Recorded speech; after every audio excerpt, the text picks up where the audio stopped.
Nous avons le très grand plaisir d'accueillir Moustapha Safwan ce soir pour clore ce cycle très particulier sur un terme qui n'est pas analytique, quoique il traverse absolument toute la psychanalyse comme nous l'avons vu, très abondamment chez Freud et puis un peu chez tout le monde, de manière plus ou moins difficile, enfin un terme en partie tabou. Donc ce cycle de 18 intervenants paraîtra, nous l'espérons, à la fin de l'année. Et bien que ce ne soit pas un terme, que ce ne soit pas un concept analytique, c'est quelque chose qu'il fallait, je crois, creuser abondamment, c'est ce qu'on a fait, pour en dessiner quelques contours à la fois abrupts, profonds, et voilà, je serai présenté par interviewé par Philippe Petit, où il y a 5 demi-heures qui sont un plaisir à écouter, et ça vous met les idées en place, et c'est absolument formidable. Tous nos collègues de psychanalystes ne sont pas si agréables. Et j'y ai trouvé, dans la première émission, j'ai repéré, entendu de l'année, le signifiant hors pair, qui me paraît bienvenu. Et puis j'ai eu d'autres surprises.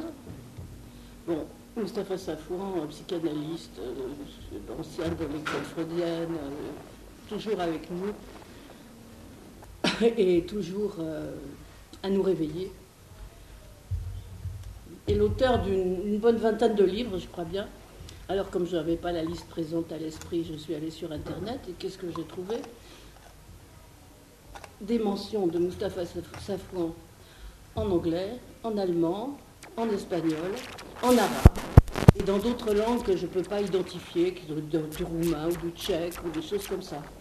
Et Wikipédia, qui ne voulait venir qu'en anglais aussi, m'a donné une liste de livres.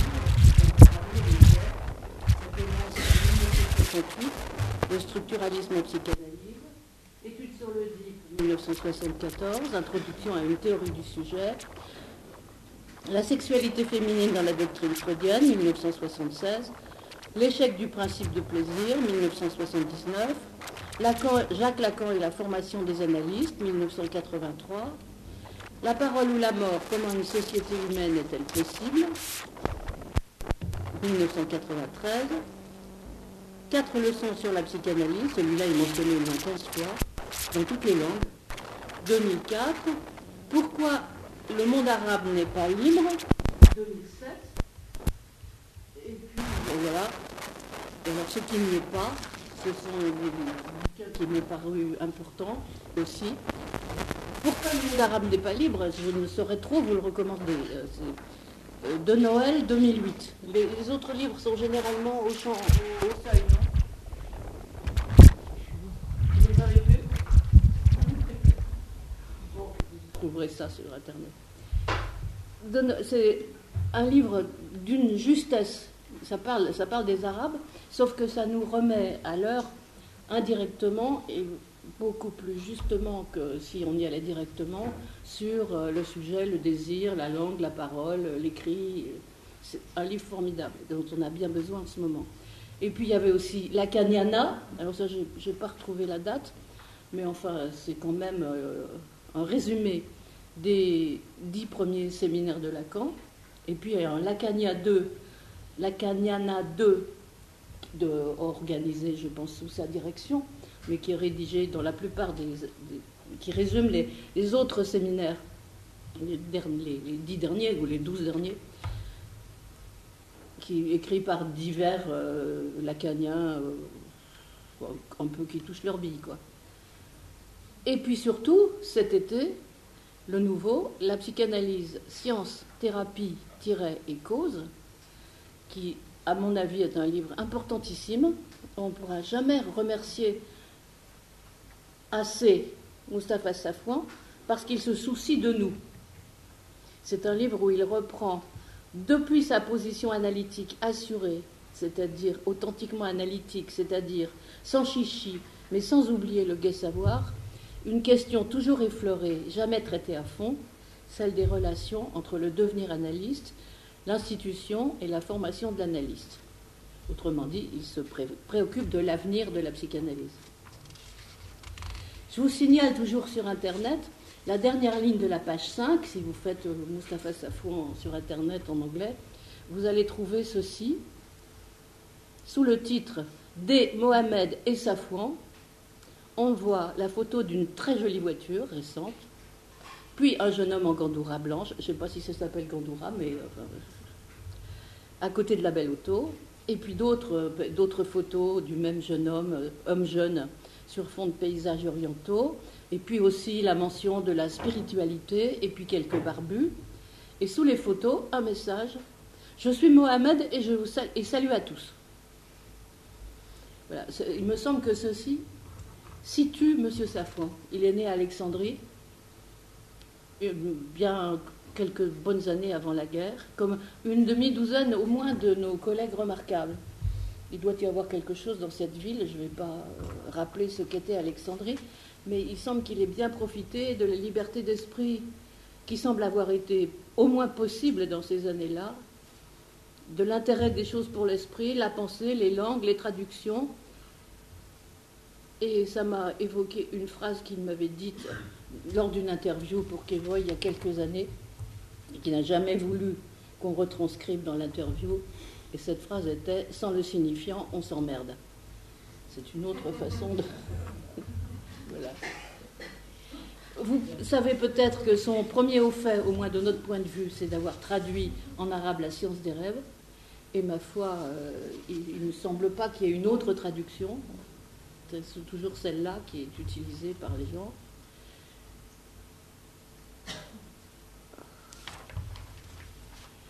Il est venu, alors encore deux anecdotes et puis j'arrête.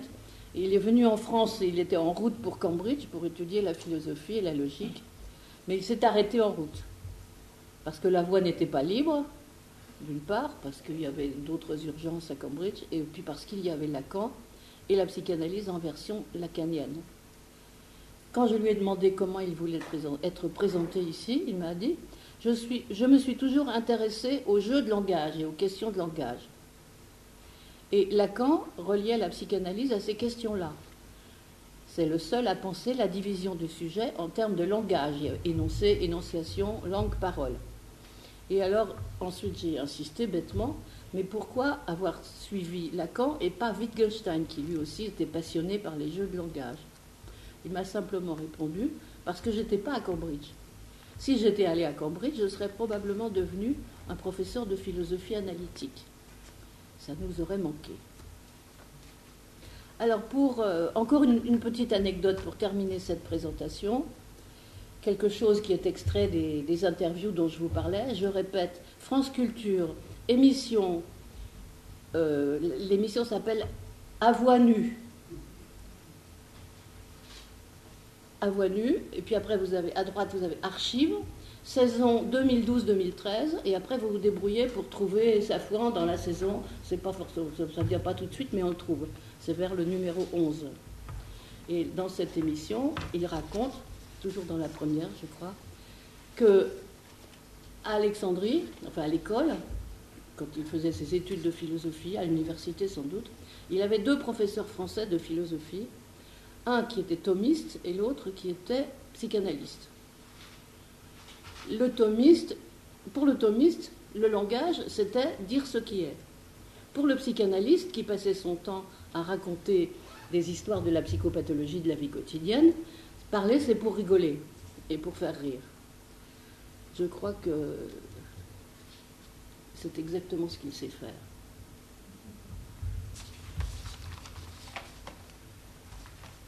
Donc, je vous passe la parole, Monsieur Safwan. Et le micro, ce micro-là. Vous nous donnez la dernière des conférences sur guérison et vérité de ces 2 années. Et je suis contente qu'on vous entende sur cette énigme de la guérison et de ses rapports avec la vérité, sur laquelle nous n'avons pas fini de nous casser le nez. Bon.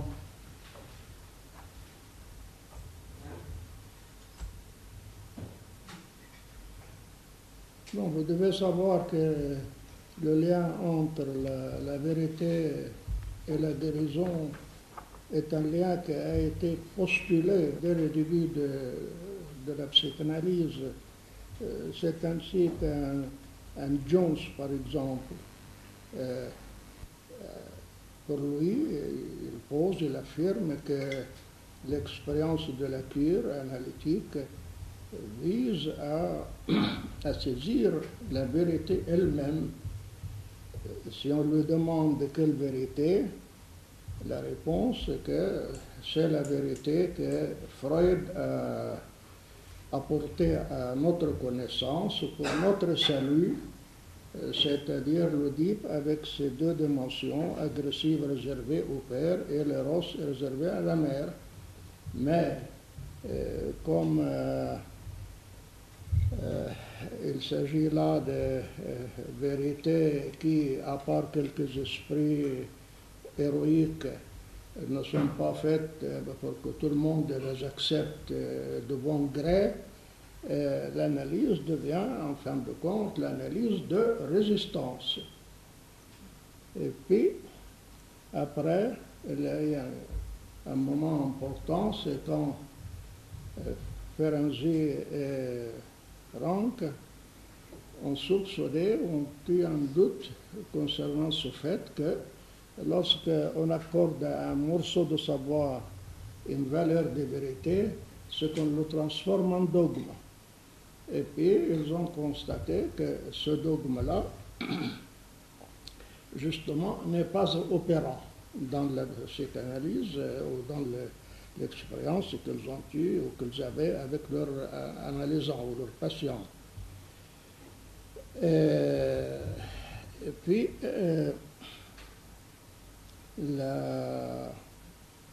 par la suite, dans un article qu'il a fait dans le 10e congrès international de psychanalyse, c'était un article sur le problème de la fin de l'analyse, Ferenczi a fait état de ceci, il a fait cette remarque que le jugement est de bonne augure puisque ça annonce que la guérison est proche, ou quelque chose, un pas sera franchi.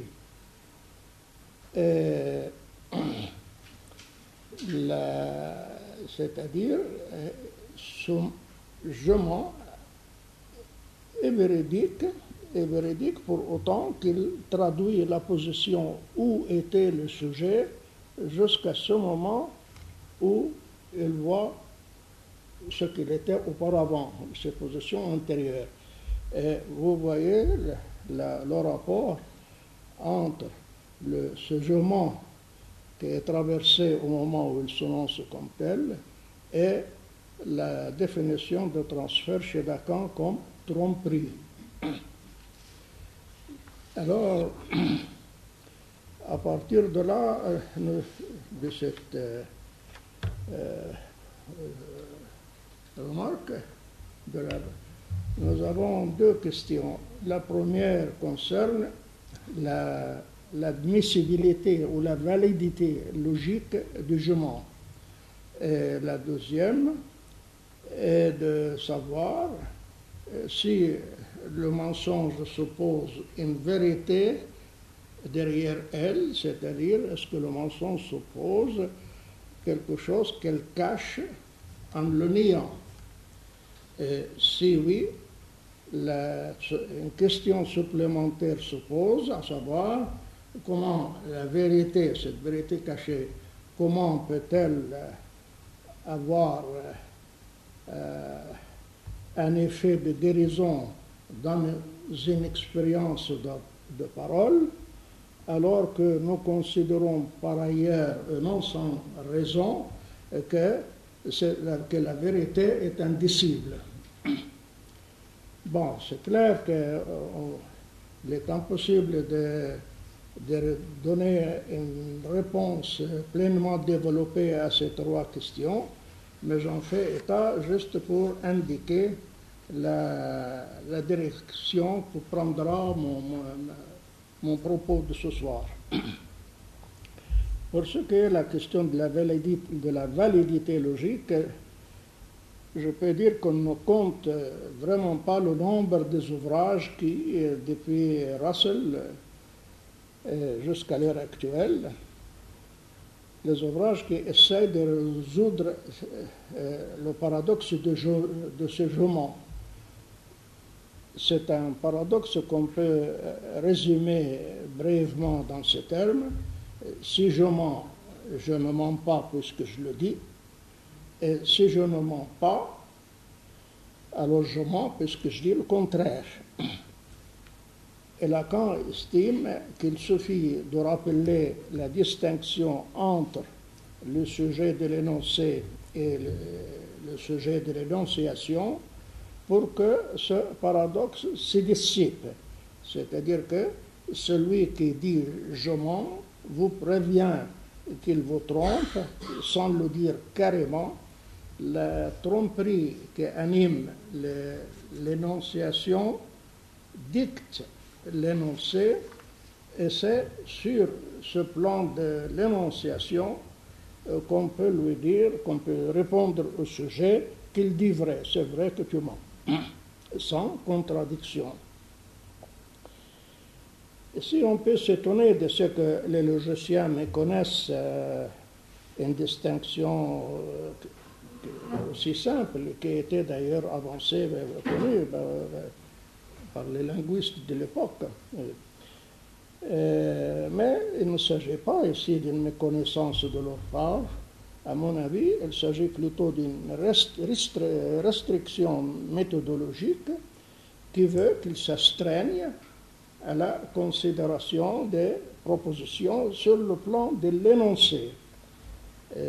C'est ainsi qu'ils voient dans le jugement le paradoxe d'une proposition qui dit d'elle-même qu'elle est fausse, en faisant, si je peux dire, abstraction de l'affirmation de Freud selon laquelle aucune proposition ne saurait être considérée comme un jugement sur elle-même. Alors, dans leur tentative de résoudre ce paradoxe, tout en barrant le sujet de l'énonciation, les logiciens modernes font énormément usage, même abusent, dans l'usage qu'ils font de l'outillage technique que la logique mathématique met à leur disposition. Mais ce qui nous intéresse, c'est l'opinion de Tarski. Tarski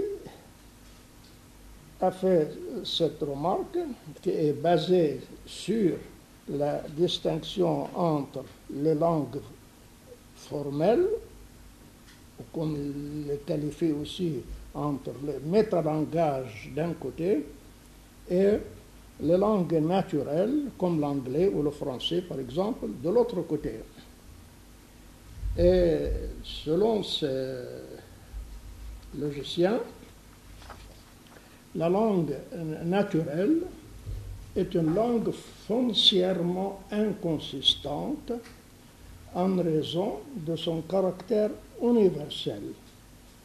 Ce qui veut dire en effet qu'il y a cette langue est marquée d'une universalité qui fait qu'à toute attribution d'un prédicat, par exemple l'homme est mortel, on peut tout aussi bien joindre une proposition qui nie cette attribution. Par conséquent, la vérité est une notion qui n'est pas de mise dans la langue naturelle. Le je mens est une proposition fausse parce qu'elle implique une référence à la vérité dans le cadre de la langue naturelle qui se caractérise justement par ce qu'il appelle un truth gap, c'est-à-dire il se caractérise par ceci que c'est une langue où la vérité n'a pas de place. Elle n'a pas de place dans cette langue parce que cette langue en elle-même ne repousse pas la contradiction. Alors que les langages formalisés, ce langage formalisé, ce sont des langages où la formation d'une proposition doit satisfaire à certaines conditions. Bien sûr, on peut dire que la vérité peut se trouver, ou en tout cas se signifier dans la contradiction même, mais cela, vous le dites en tant que quelqu'un qui écoute, celui qui parle. Mais les logiciens, eux, ne se mettent pas dans cette position. Pour eux, pour les logiciens, les propositions sont des choses qui délimitent par définition l'objet de leur recherche, de leur investigation, et ce sont d'ailleurs de ce fait de propositions qu'ils peuvent tout aussi bien remplacer par des lettres, puisque ce qui les intéresse, n'est pas le contenu, mais la préservation de la relation d'identité entre les prémices et les conséquences. Mais alors, à partir de là, on voit la conséquence que la thèse de Tarski entraîne pour nos autres analystes, puisque l'analyste sera acculé à ne rien voir, à ne rien croire de ce qui parvient à son oreille. Il sera en position de ne rien croire, puisque considéré dans sa nudité de simple proposition, rien de ce qui se dit n'exclut son contraire. Par contre, si nous voulons défendre notre droit à croire ce que nous entendons, et si nous admettons avec Nietzsche que croire, c'est tenir pour vrai, alors nous devons montrer par quelle porte la vérité trouve néanmoins son entrée dans la langue naturelle qui est après tout celle de notre pratique.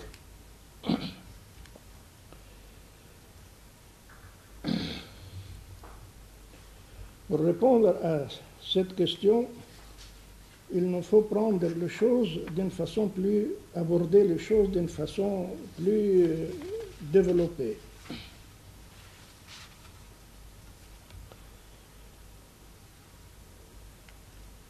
Je remarque encore une fois que c'est Ferenczi qui a parlé de la valeur de jument comme moment significatif qui annonce un franchissement ou qui traduit un franchissement déjà fait, ce qui s'appelle dans un autre langage une traversée de fantasme, par exemple. Mais cette remarque de Ferenczi fait quand on pose la question, mais qu'est-ce que ça veut dire mentir?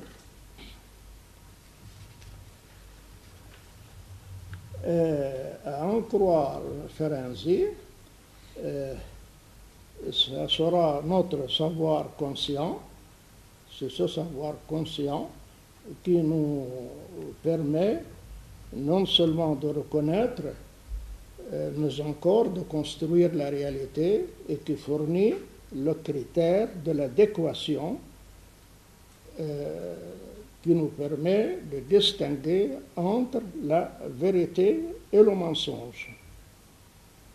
Mais il y a là une opinion insoutenable, parce que justement, on peut, tout en énonçant une proposition qui est adéquate au fait, qui répond à ce critère de l'adéquation, mais qui n'en est pas moins menteuse. Tout le monde se rappelle la question Pourquoi me dites-vous que vous allez à Cracovie pour que je croie que vous allez à Nuremberg alors qu'en fait vous allez, autrement dit, le bonhomme est mis dans la position sur ment, alors que ce qu'il dit est non seulement vrai, ça peut même être démontrable puisque là le billet est en poche. D'ailleurs, ça rejoint l'adage dire le vrai pour prêcher le faux. Et puis ensuite, il y a que le fait que cette thèse de Ferenczi, là, concernant ce que c'est vrai et ce qui est mentir, ça entraîne une conséquence encore plus dangereuse concernant la différence entre la personne normale qui exerce correctement la fonction de réalité assignée au moi et le névrosé chez lequel cette fonction ne tourne pas rond, qui suit, lui, le principe de plaisir. Cette différence est à son tour liée à ce que je viens de dire comme opposition entre deux principes, laquelle est une distinction qui n'en est pas une, puisque le principe de réalité est devenu comme une façon de mieux faire réussir le principe de plaisir. Cela fait que ce sont les inconséquences de cette conception de la vérité et du mensonge quand on les réfère aux critères de l'adéquation. Ce sont ces inconséquences qui, sans doute, ont amené Lacan à distinguer la relation au monde ou à la réalité extérieure, relation qui est plus ou moins maîtrisable, de la remplacer par la relation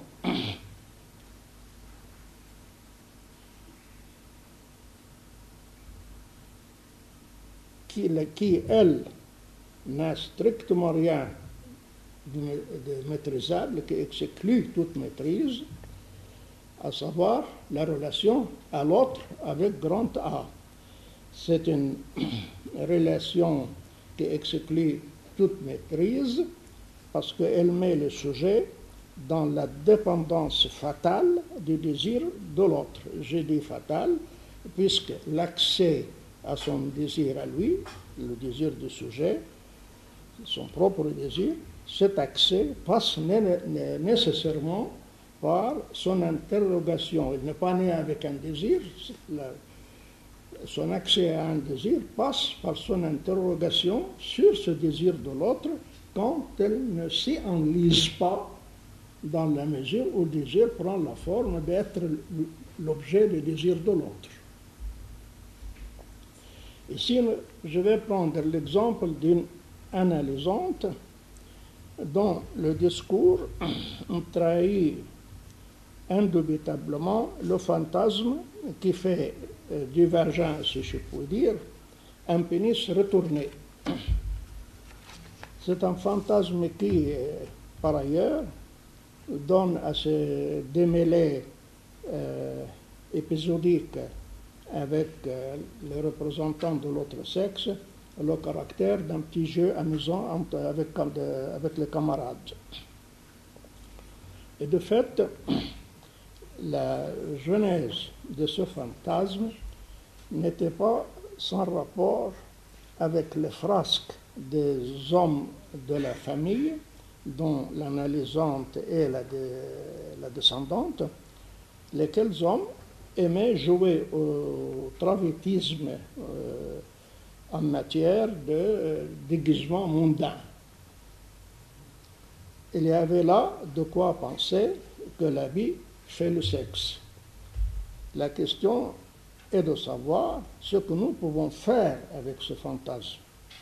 Le dire à l'analysante comme l'expression de sa vraie pensée, de sa pensée inconsciente, mais alors l'analysante aura raison de rétorquer que vous devez la prendre pour une folle, pour lui raconter des obscénités de ce style qui ne tiennent pas de vous, car elle sait aussi bien que vous que le pénis est un organe masculin et qu'un organe corporel ne se retourne pas comme un gant. D'ailleurs, de son côté, l'analyste, lui, ne doit pas oublier que le savoir n'est pas toujours à l'abri du fantasme. Effectivement, Galien croyait à l'existence d'un seul sexe, à ceci près que ce qui se voit à l'extérieur chez l'homme, sous la forme des testicules, reste caché à l'intérieur, comme ovaire chez la femme. Et pour te dire, je ne vois pas, pour ma part, je ne vois pas pourquoi, à l'écoute des récits relatifs aux frasques des hommes de la famille, l'analyste ne répondrait pas que cela lui rappelle les théories de Galien. Ça serait là une façon de rendre abordable pour elle un fantasme où son désir s'empêtre, au lieu de le présenter, ce fantasme, comme étant son désir même. C'est-à-dire, et le dévoilement, ce fantasme s'impose, pas parce que ça sera mieux, ainsi la vérité, non, le fantasme, son dévoilement s'impose pour des raisons strictement thérapeutiques, puisque c'est lui, ce fantasme, qui fait, comme nous l'allons voir, que sa vie tout entière se construit, cette patiente, comme une défense contre l'angoisse qu'il suscite, ce fantasme. Pour le reste, s'il y a erreur et même mensonge dans cette affaire, ce mensonge ne consiste pas dans une assimilation que la réalité dément. Le mensonge est ailleurs. Je vais m'expliquer. Les fantasmes sont des pensées, et les pensées se font avec des mots.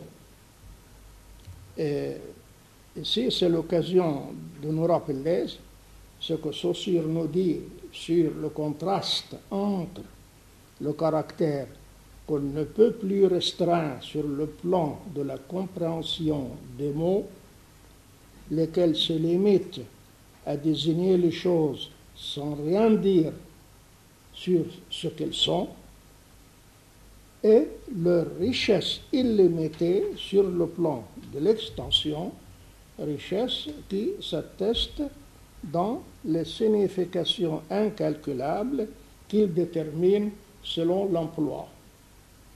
Et je dirais que c'est justement parce que les mots ne nous apprennent rien sur ce que les choses sont que notre pensée reste ouverte à toutes les combinaisons possibles qui s'attestent tout particulièrement dans nos fantasmes. Pour ce qui est de cette analysante, son fantasme était si bien ancré dans les profondeurs de son corps qu'il était, ce fantasme, qu'il était devenu la source d'une angoisse terrible de perdre le contrôle de l'image de son corps propre au cas où l'organe intériorisé affiche son extériorité.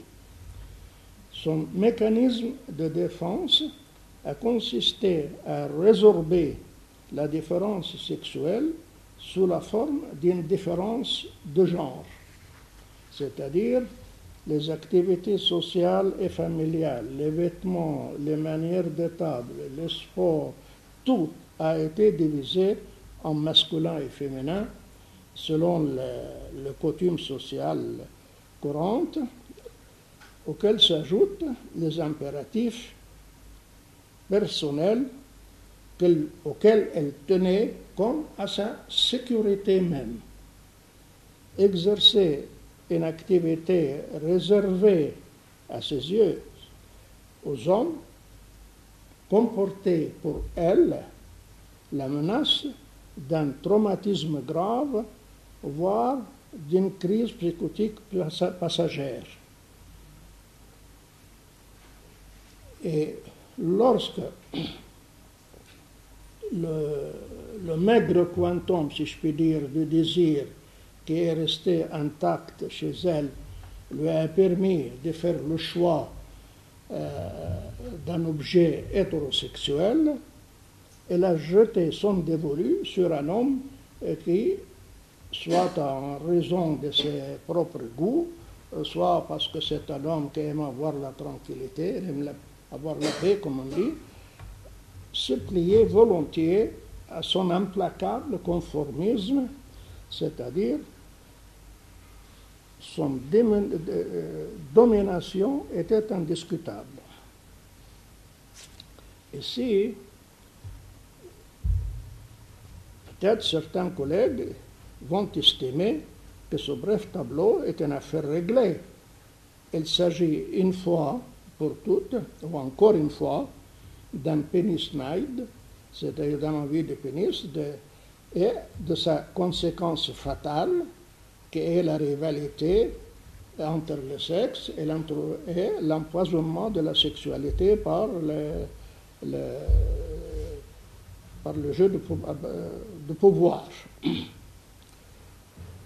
Mais il suffit de s'interroger sur l'enjeu de cette lutte entre les deux sexes, c'est-à-dire il suffit de se demander si cet objet prestigieux au point de ficher à la moitié de la race humaine le sentiment que son existence ne compte pas tant qu'elle en est privée, il suffit de poser cette question pour nous rendre compte que nous tenons là une thèse qui franchement prête à rire. Et de fait, l'allusion à cet organe, pour la désignation duquel une fillette n'a rien trouvé de mieux que de l'appeler un petit caoutchouc, a toujours constitué un thème de premier plan dans les comédies. Dans un livre consacré au vocabulaire sexuel en latin, l'auteur nous apprend que le nom propre de l'organe génital masculin dans cette langue, en latin c'est mentula, ce nom propre de l'organe représentait une telle obscénité que Cicéron ne l'utilisait jamais. Pour en parler, il avait recours à des circonlocutions ou à un terme substitutif, et de fait, aucune partie du corps propre ne jouit d'autant de substituts métaphoriques que cet organe. L'auteur en compte 120 noms. Ces métaphores sont empruntées à tous les domaines de l'activité humaine, tels l'agriculture, la navigation ou encore les armes.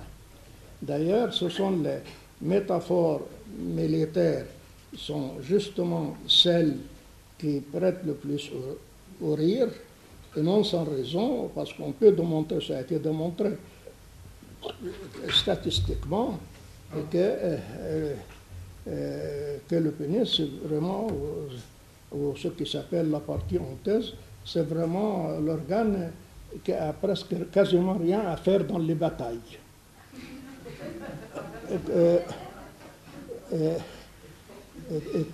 conformément à la règle qui autorise l'usage du nom de la partie pour la désignation du tout, le mot pénis pouvait servir à désigner une personne entière.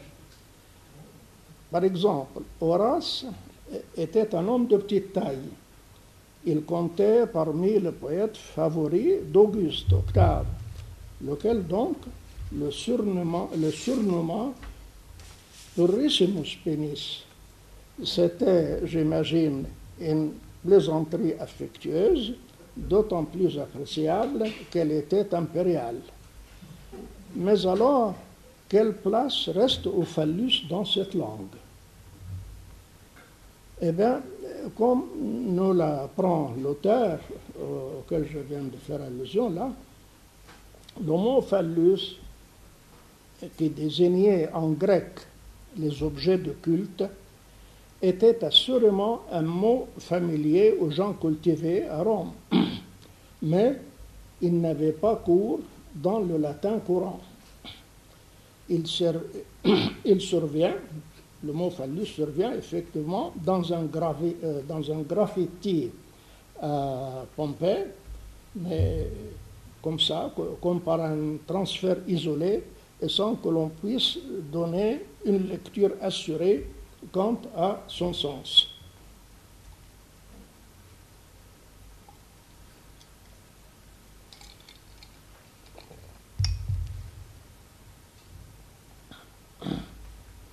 Mais cela ne veut pas dire que les Romains ignoraient les dieux étiphalliques nommés Priapes.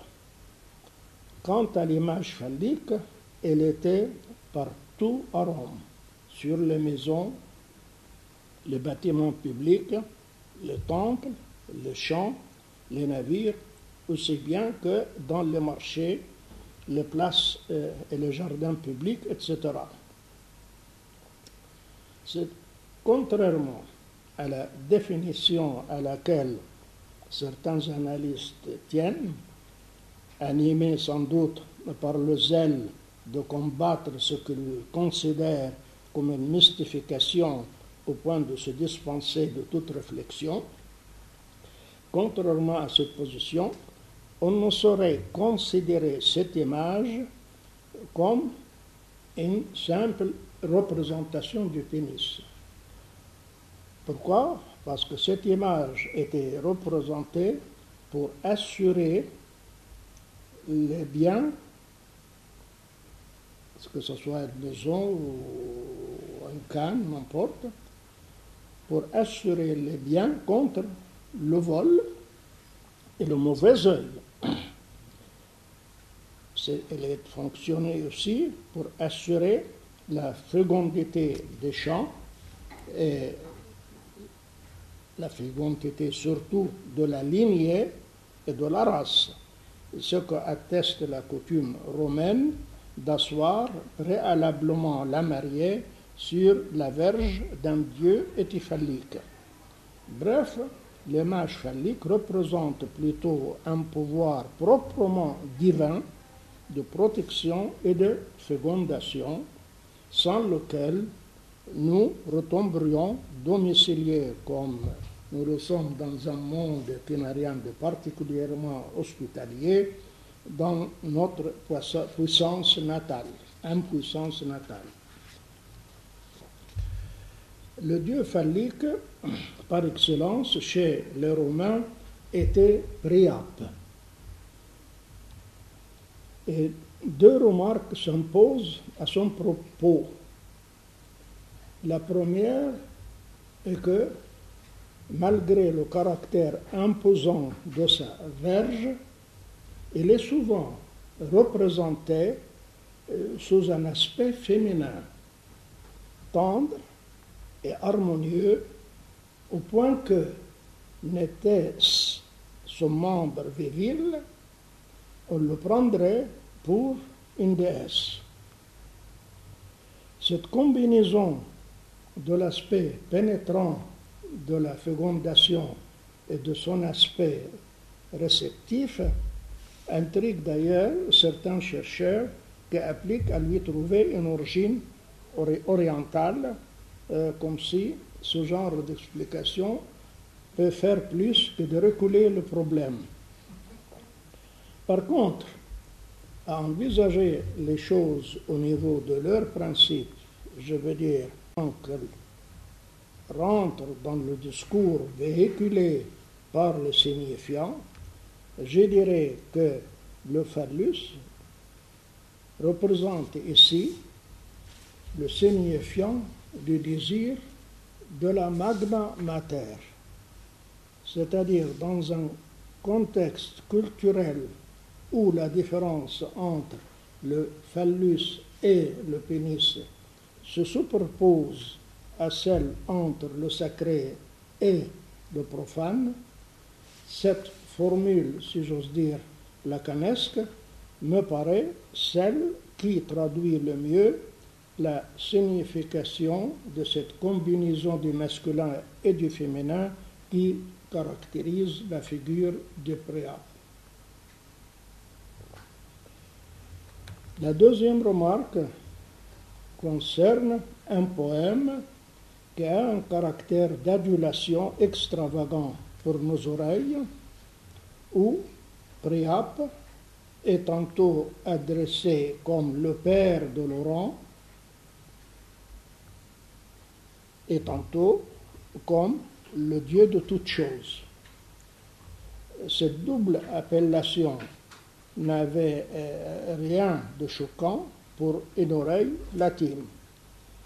Et je m'en autoriserai pour affirmer que l'écart entre le pénis et le phallus était non seulement comparable à celui qui séparait dans l'Antiquité le profane du sacré, mais aussi sur ce plan du sacré, le père était un nom du phallus, un autre nom du phallus, c'est-à-dire que lu à l'inverse, la formule de Lacan garde sa validité, ce qui donne le père est un autre nom du phallus.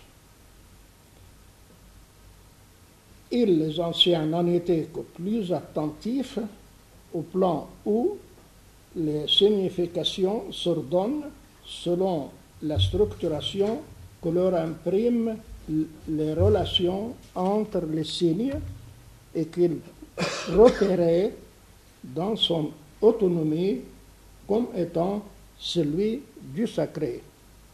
Et qu'en est-il de nos autres modernes? Eh bien, nous sommes partis de la remarque que l'inconscient consiste en penser et que celles-ci se font avec des signes. Lacan a souligné la créativité de la métaphore dans le champ des significations. Cette créativité qui va jusqu'à y introduire des objets sans comparaison possible avec ce qui existe, mais non sans avoir leur efficacité, comme par exemple la pierre philosophale ou l'arbre de la connaissance, etc. On peut y ajouter la remarque que l'usage métaphorique d'un terme ne laisse pas d'en remanier le sens.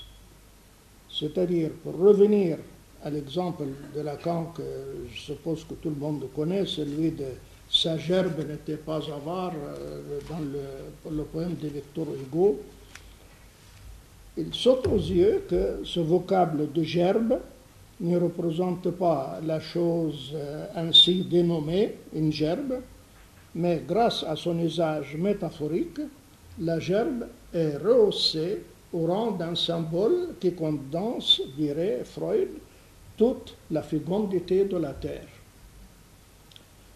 Une autre métaphore sur laquelle Lacan s'est attardé en l'empruntant à l'évêque Berkeley, on dit Berkeley, est celle de l'océan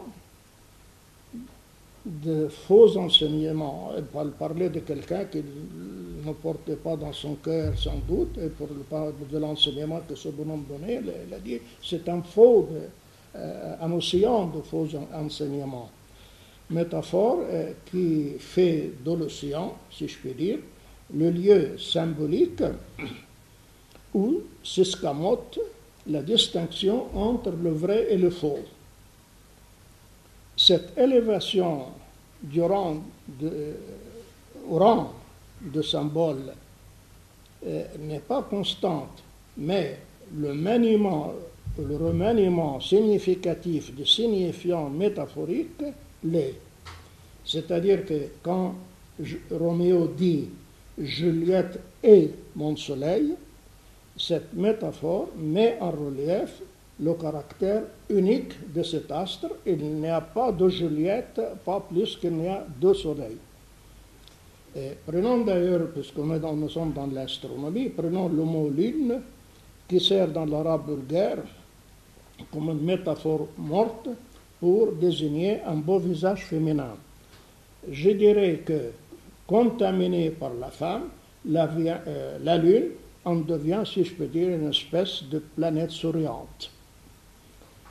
Et dans le sillage de ces remarques, je dirais que la métaphore paternelle donne au nom du père sa valeur comme un autre nom du phallus. En effet, ce nom ne se substitue pas à un autre nom, mais à un désir. À la place de la figure de la toute-puissance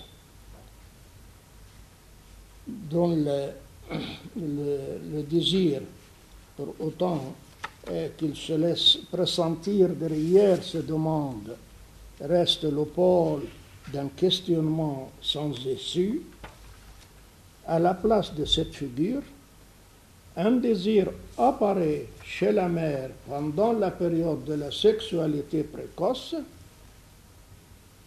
qui a son répondant non pas dans un simple phallophore, mais dans celui qui porte le nom du Père. C'est grâce à cette substitution ou à la substitution de ce nom au désir de l'autre maternel, qui se cantonnait jusqu'à-là dans son statut d'énigme fermée, c'est grâce à cette opération que se situe que la signification phallique s'imaginarise et se lève à une puissance où seule s'indique la vérité du désir qu'on manque, et tout ensemble comme dette symbolique, tant chez l'homme que chez la femme. Je expliquerai mieux sur tout ça par la suite. D'ailleurs, tout cela s'indique dans l'ambiguïté de la figure de Priape à laquelle je fais allusion. Je dirais que l'identité divine entre les sexes que cette figure représente est en vérité celle de leur manque. Mais alors sur un autre plan qui n'est pas celui de l'avoir, c'est celui de l'être. Il y a là, je l'ajouterai entre parenthèses, une indication de la prudence qu'il convient de garder dans l'interprétation de la figure dite de la mère phallique. Alors, pour revenir maintenant au mensonge des fantasmes et pour me référer à ce bref récit clinique que j'ai fait tout à l'heure de la patiente et d'une patiente et de son fantasme, je dirais que, pour répondre à cette question, où est le mensonge, je dirais que n'ayant pas la distinction entre le signifiant et l'objet, et constatant le manque de l'organe réel chez sa mère,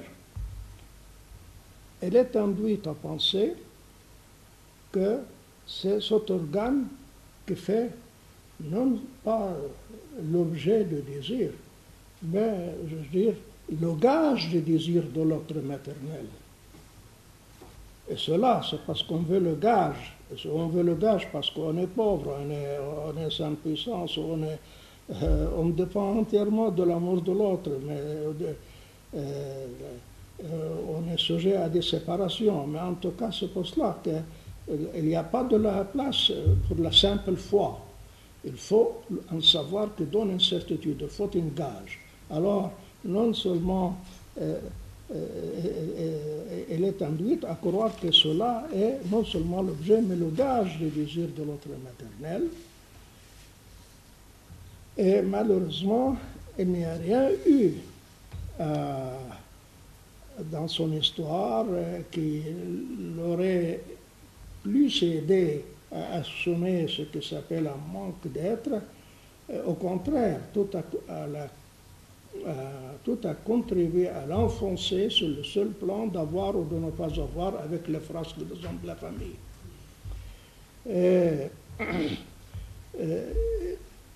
S'il y a mensonge, ce mensonge, c'est un refus de la dette symbolique. Et j'aimerais vous dire à ce propos que le terme le nécessaire, c'était en grec un terme qui désignait, entre autres termes, justement le phallus. Et que plus c'est que de même coup ce terme, le nécessaire, désignait aussi la nécessité, et une nécessité inévitable, comme par exemple la nécessité de payer une dette. Et c'est dans ce sens-là que Saint Paul l'utilise dans la première épître aux Corinthiens. Alors, il y a là quelque chose de l'ordre d'une dette, c'est-à-dire dans le sens d'une reconnaissance, une reconnaissance de ceci, que même pour un garçon qui ne peut en aucun cas même faire usage de son pénis, ni même affecter le pénis à son corps, sans admettre que la jouissance qui est promise au terme de cette affectation est une jouissance, n'est-ce pas, qui est quand même fondée, qui n'est pas étrangère à quelque chose qui s'appelle la loi. Alors donc, il y a là une faute dans ce sens, mais il y a aussi une faute en ce que, avec le fantasme, vous croyez avoir la carotte qui vous permet de mettre l'autre sous votre domination en le menant par le bout de sa jouissance. Donc, il y a là une transgression qui touche un autre arbre que l'arbre de la distinction entre le bien et le mal qui a été défendu dans la Bible. Il y a un autre arbre qui est l'arbre qui fait qu'il ne faut pas, l'arbre de savoir qu'il ne faut pas pousser plus loin dans le sens d'obtenir la certitude, parce qu'il y a un moment où la relation à l'autre ne peut être que relation de foi, de bonne foi.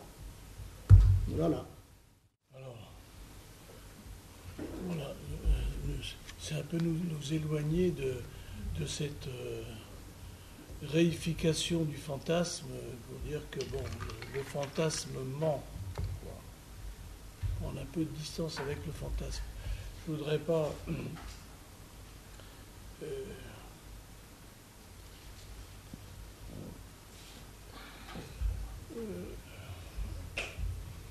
sur cette question du phallus qui est à la fois pénétrant et réceptif, je crois que là on est effectivement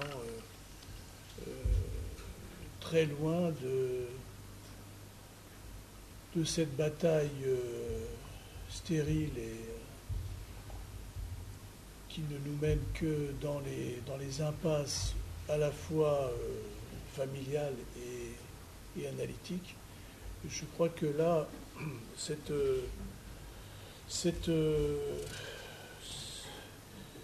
dimension que vous avez prise pour monter un petit peu la question de la vérité du côté de ce qui est mensonge, et notamment dans le fantasme, je crois que c'est un point qui nous élève davantage sur toutes ces questions que nous avons abordées assez longuement pendant ces 2 années sur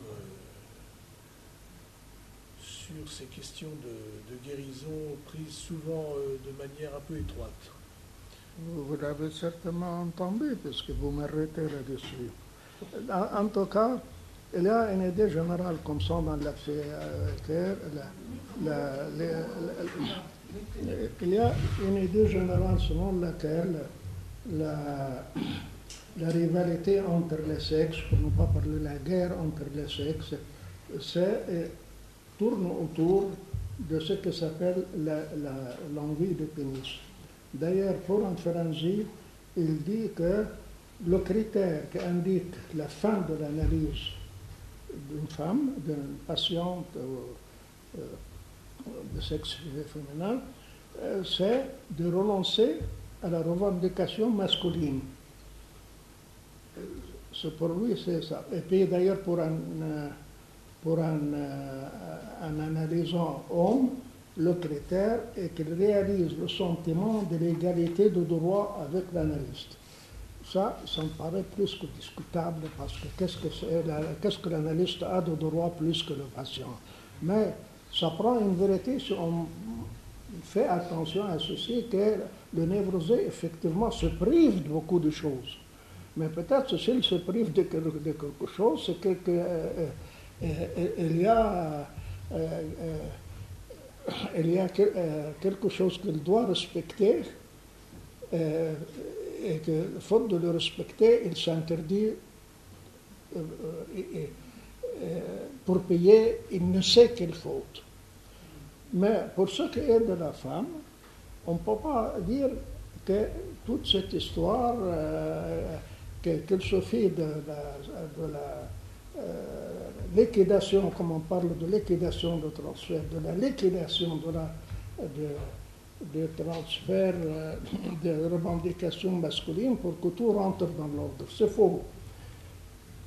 Et pour ne pas parler théoriquement sans de références concrètes, vous n'avez qu'à prendre l'opéra de Wagner, Lohengrin. Lohengrin, c'est elle s'appelle Elsa. C'est une histoire qui se déroule au Moyen-Âge, qui a été accusée d'un crime horrible, un meurtre de son frère.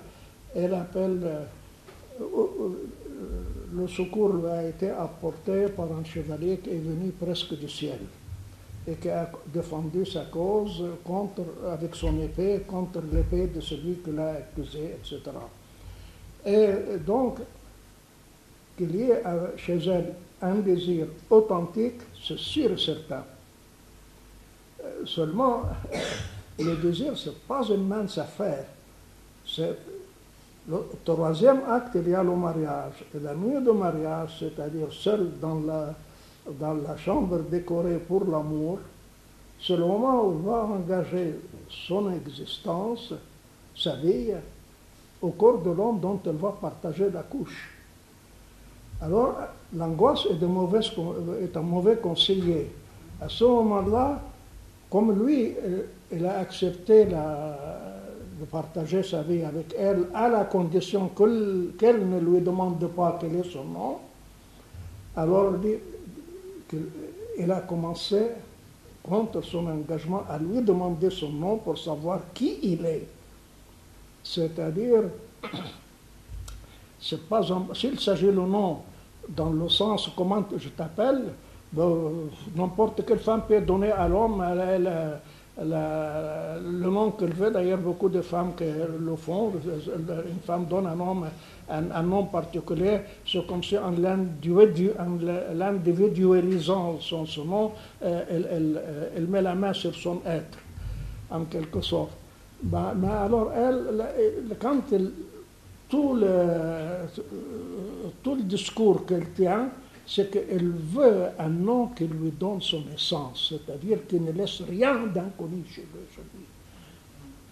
La transparence. Mais ça, c'est pas possible parce qu'un sujet est par définition un sujet divisé. C'est pour cela. Alors donc, la demande de savoir ici dépasse de loin. C'est ce qu'on appelle, c'est-à-dire, elle ne se contente pas de. Parce que lui, il lui a dit, quand elle lui a demandé son nom, elle lui a dit que ce qu'elle dit, ça suffit, c'est-à-dire qu'elle doit partager. Elle lui a dit qu'il n'y a rien qui va l'arracher à elle. Elle a affirmé ça, mais elle veut la preuve en sachant son nom, c'est-à-dire elle est là une erreur due à un désir de savoir aveugle, qui veut le savoir là où la foi s'impose. Donc, je dirais que c'est justement c'est lié au fait qu'il n'y a pas de rapport sexuel entre l'homme et la femme, comme dit l'autre, comme dit Lacan. Mais il n'y a pas de savoir non plus. Il n'y a pas un savoir qui donne la certitude concernant le désir de l'autre. La dette symbolique, c'est-à-dire, si vous voulez, le désir, c'est la première, c'est la forme sous laquelle nous prenons pour la première fois connaissance de ce qui s'appelle la loi. Est-ce qu'elle est là comme transgression? Alors, d'ailleurs, comme dit Saint Paul, c'est avec la faute que nous prenons connaissance de la loi. Mais cela crée une dette, qui est la dette d'accepter ce que la loi vous refuse. Mais si on ne veut rien céder sur la jouissance, on reste là où on est.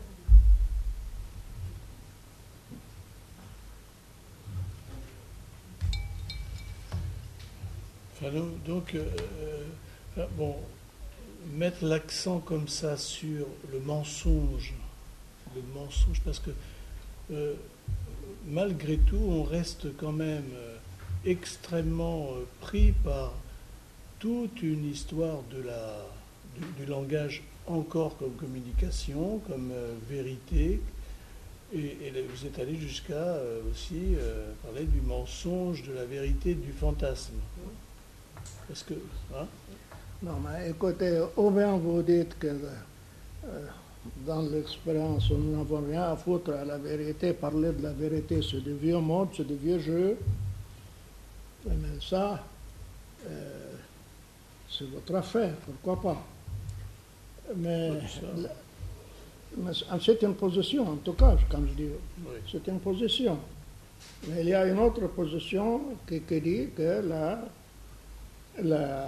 dans la cure, il y a un effet de guérison qui s'obtient, mais comment l'expliquer? C'est parce que quelque chose de l'ordre du fantasme, c'est-à-dire qui ne suit que le principe de plaisir, a été repéré comme tel au bénéfice de la reconnaissance conforme au principe de réalité.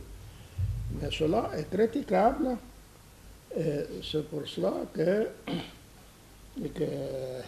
la nécessité, je n'ai pas besoin de répéter les critiques parce qu'on ne finira pas, mais ça a créé la nécessité de trouver où se trouve le lièvre de mensonge, en quoi il y a mensonge. Ce n'est pas une histoire de non-adéquation à la réalité.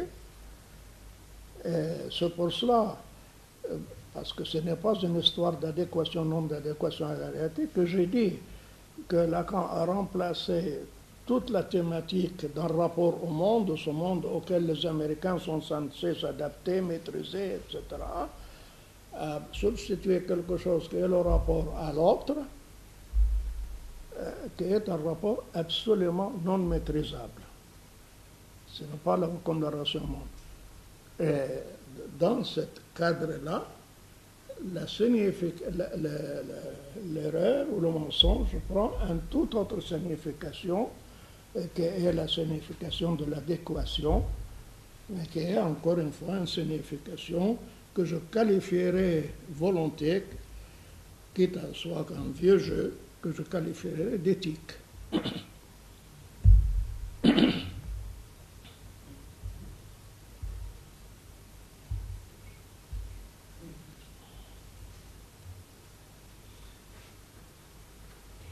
J'avais commencé cette année en parlant d'Elisabeth, la patiente de Freud.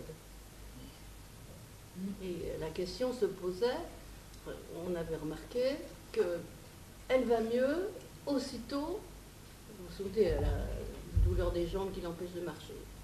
Le moment où elle va mieux, c'est-à-dire où ça change, c'est le moment où elle reconnaît qu'il y a dans sa vie autre chose que ses malheurs familiaux, ses insatisfactions familiales, mais qu'un jeune homme est passé qu'elle aurait bien... C'est à ce moment-là que le tournant se fait, et elle change. Après, elle va pouvoir parler de son histoire avec son beau-frère et tout ça. Et on ne savait pas trop si c'était la vérité de quoi qui se révélait, la vérité du désir, évidemment. Et si c'était la vérité qui guérissait, ou si c'était l'apparition d'un désir. Et dans ce cas, effectivement, c'est l'apparition d'un désir avec le renoncement qui va terminer la cure, puisqu'elle va renoncer au beau-frère. Ouais. Est-ce que vous me direz si ça correspond un peu à ce que vous dites? Non. Et se trouver un autre homme. Non, la question, parce que vous dites où est la vérité? On s'était posé la question. Non, il n'y a pas, ce n'est pas parce qu'il y a mensonge qu'il y a vérité. Les deux c'est pour cela le moment capital, c'est le moment où, c'est le moment que, comme l'a dit Ferenczi, je mens. Mais qu'il y ait mensonge, ça ne veut pas dire qu'il y a vérité, qu'il y a un savoir. Dans la mesure où il y a vérité, la vérité elle-même, d'abord, elle ne se dit pas, elle ne s'articule pas. C'est pour ça que dire à quelqu'un son fantasme, c'est horrible. Mais elle se signifie à des moments, c'est le rôle de l'analyste que savoir parler aussi à demi-mot. C'est-à-dire, comme dit je crois Héraclite, l'appétit ne révèle pas, elle ne cache pas, mais elle indique. Effectivement, l'appétit chez les Grecs, c'était quelque chose d'extraordinaire. D'abord, c'était elle qui médiatisait la relation entre les hommes et les dieux. Elle transportait aux uns les paroles des autres, ce qui montre l'immensité de son autorité.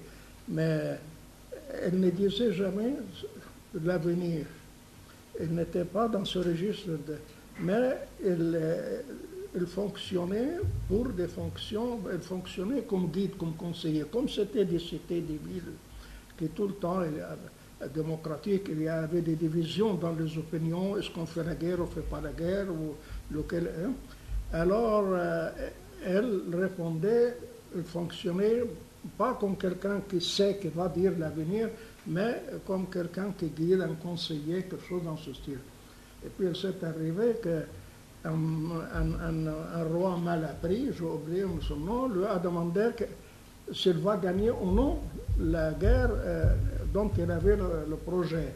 Alors elle a répondu, si le fleuve, disons que le fleuve s'appelait la Seine, si l'armée royale traverse la Seine, un empire va tomber. Et un empire est tombé, le sien. Autrement dit, ce que Lacan appelle le mi-dire, où la vérité se fait à demi-mot, c'est rare de laisser à l'autre la décision de sens. Ouais. Et Mais- vous avez expliqué mais- l'embarras devant lequel on était avec cette histoire de vérité. Mais la vérité ici, dans l'analyse, c'est pas quoi? C'est quelque chose il n'y a pas de définition positive de la vérité. C'est un mensonge. Mais c'est un mensonge qui vient au jour. Non, il n'y a pas au-delà. Donc, si on va demander qu'est-ce qui est arrivé en vérité, dans le sens de trouver comme ça une réponse affirmative, c'est pas la façon de s'y prendre avec ce à quoi nous avons affaire comme significativité, comme rapport à la vérité dans l'analyse. Ça serait, nous serons dans la psychologie à partir de ce moment-là.